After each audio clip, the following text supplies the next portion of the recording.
qaar ka mid ah dhalinyarada magaalada Boorama ayaa maanta soo dhaweeyay isla markaana taageero badan u muujiyay gudoomiyaha cusub ee dhawaan loo doortay dalada Soomaaliland Sooyo Siyaad Cumar Cali kaasoo lagu doortay shirweyne ka dhacay magaalada Hargeysa caasimada Soomaaliland waxaana ay ku bogaadeen xilka cusub ee loo magacaabay Siyaad Cumar Cali iyagoo soo jeediyay talooyin ku saabsan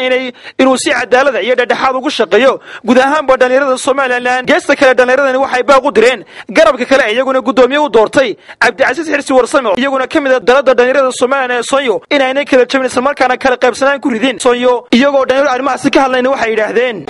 aniga waxa kamid ah xildhibaanada golaha deegaanka degmada Boorama kana mid ah gobolada Awdal Salal runtii horta waxaan hambalyo baaq iyo taageeraba u diraya dalada Sooyo iyo dhalinyarada dalada Sooyo sidii sharafta lahayd ee milkiilaha iyo sharafta iyo maamuuska ee ku jirtay ay u doorteen hogaankooda saxda ah Siyaad Cumar Cali min gobolka Awdal ka soo jeeda gudoomiyaha deegaankana ay u doorteen nin ka soo jeeda gobolada Bariga waxaan jeclahay inaan halkan maanta aan hambalyo uga diro walaalkay ahna gudoomiyaha ay ururka dhalinyarta ee dalada Sooyo runtii waan ka warqabnaa waan ognahay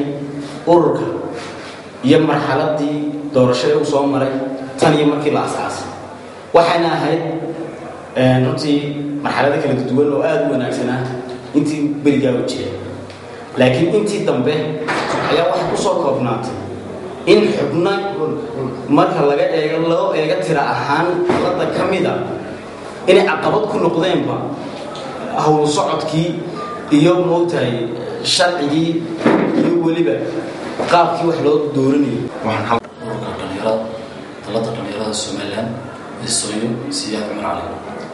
oo runtii intaan ognahay nin dhalinyarada gobolada galbeedka Gabiley Awdal iyo waliba Salal ka ahaa xubin aad iyo aad u firfircoon aqoontiisu dhisan tahay wax badan la soo qabtay aad u fahansan nidaamka iyo system doorashada ee jooyada waxaan qiraynaa inuu yahay ninkaasna hawsha u qalma kan soo bixi kara inuu yahay qarsan waxaan kaloo u dirayaa dalada iyo dhammaan guud ahaan dhalinyarada Soomaaliland inay dalada tahay dalad lagu midaysan yahay ee u gaar oo si gaar u dabci karto oo iska leeyahay jirin walba kii loo doorto lagu hamleeyo aan ashqashaada iyo iska daayo qanfiga iyo waxyaalaha madarata dadka kala fogeeyay in laga ilaaliyo cusub ee dalada dhalinyarada heer qaran Jamhuuriyadda Soomaaliland Sooyo runtii waxa guulo loo dirayaa oo codsi aan qabno ka awdal ahaan dhalinyarteeda dalada runtii maanta awdal waxa waragtaa inay tahay maanta dalad matalaysa dhalinyartii Soomaaliland oo dhan waa min awdal oo galbeedka ku taala Soomaaliland ilaa gudoomiye ku-xigeenkii gobolada Bariga runtii laga doortay maanta ayay nolol karaan oo fikir ahaan way matalaysaa dalada dhalinyarta Soomaaliland markii ay hogaanka qolada kala haysay may sameeyeen hogaan laba oo hogaansamay sharciga inaguna maanta hogaansamaan leeyahay oo yeena noqonin hadii reewada saami ka cabanayaan leeyay Sooyana masaamigii bay gasho iyadna lagu cadaadinaya xambaliyana diriyay Siyaad waxaan leeyahay waa guul aad soo hoysay isaga iyo gudoomiye ku-xigeenka Sooyo oo ah nin ka soo jeeda Bariga Soomaaliland caasimada Sool oo isna nin aad u qiimo badan Siyaad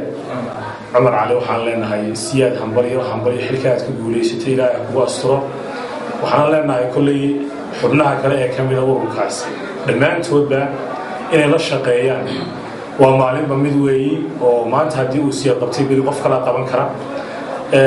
maantana hadii galbeed uu yimid gudoomiyihii kulli galbeedka waxa uu yaqaanaa waxtar iyo waxa uu yaqaanaa ma garanaysaa hawlkarnimo waxa la Siyaad kulli maanta waxa siyaasada magac guud bad siyaasada ummadana dhexbaad u tahay waxaanu ka codsanaynaa marka hore waa Mustafa Caraale Somaliland Space Channel magaalada Boorama